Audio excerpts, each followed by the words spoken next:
पिता ने आंसुओं के साथ अपने बेटे के शव पर सड़न रोकने वाली दवा छिड़की ताकि जंगली जानवर उसके शरीर को न खा सकें। लेकिन जैसे ही वह वहां से गया, एक गिद्ध चुपचाप नीचे उतर आया। सामने पड़े आसान शिकार को देखकर वह बिना झिझक उसे नोचने लगा। तभी अगले ही पल लड़का अचानक अपनी आंखें खोल देता है और गिद्ध की गर्दन पकड़कर उसे गहरी खाई में फेंक देता है। जब उसे एहसास होता है कि वह एक ऊंची चट्टान पर फंसा हुआ है, तो वह घबराकर अपने पिता को पुकारता है। उसकी आवाज घाटी में गूंजती रहती है, लेकिन कोई जवाब नहीं मिलता। आखिरी उम्मीद के सहारे वह धीरे धीरे चट्टान से नीचे उतरने की कोशिश करता है। तभी उसका पैर फिसल जाता है, लेकिन वह किसी तरह चट्टान के उभरे हुए हिस्से को पकड़ लेता है और हजारों फीट ऊंचाई पर लटक जाता है। नीचे बिखरी अनगिनत जानवरों की हड्डियां और लाशें देखकर उसका डर और बढ़ जाता है। तभी अचानक काले बादल छा जाते हैं, तेज आंधी और मूसलाधार बारिश शुरू हो जाती है। हवा उसे बुरी तरह झकझोरती है और भीगी चट्टानें बेहद फिसलन भरी हो जाती हैं। जीने की इच्छा उसे मजबूती से चट्टान पकड़े रहने पर मजबूर करती है, लेकिन वह जानता है कि उसकी ताकत ज्यादा देर तक साथ नहीं देगी। उसी समय वह देखता है कि बारिश की वजह से नीचे नदी का पानी तेजी से बढ़ रहा है। काफी सोचने के बाद वह जोखिम उठाने का फैसला करता है। लगभग आधे घंटे बाद पानी कई मीटर ऊपर आ चुका होता है। उसकी ताकत पूरी तरह जवाब दे देती है और आखिरकार उसके हाथ छूट जाते हैं। वह नीचे गिर जाता है। जब उसे होश आता है तो वह खुद को जिंदा पाता है,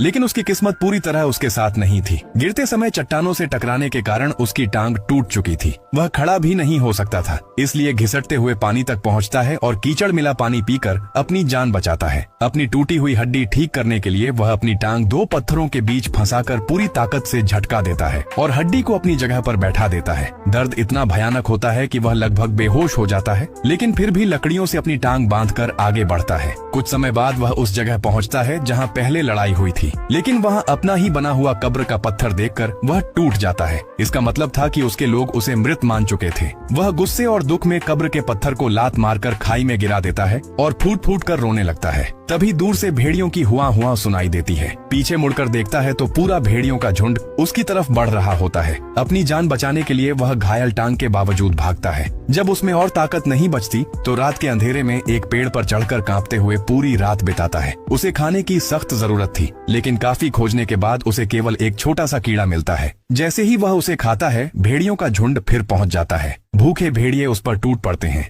वह पूरी ताकत से भागता है, लेकिन एक भेड़िया उसके जूते को पकड़ लेता है और उसे नीचे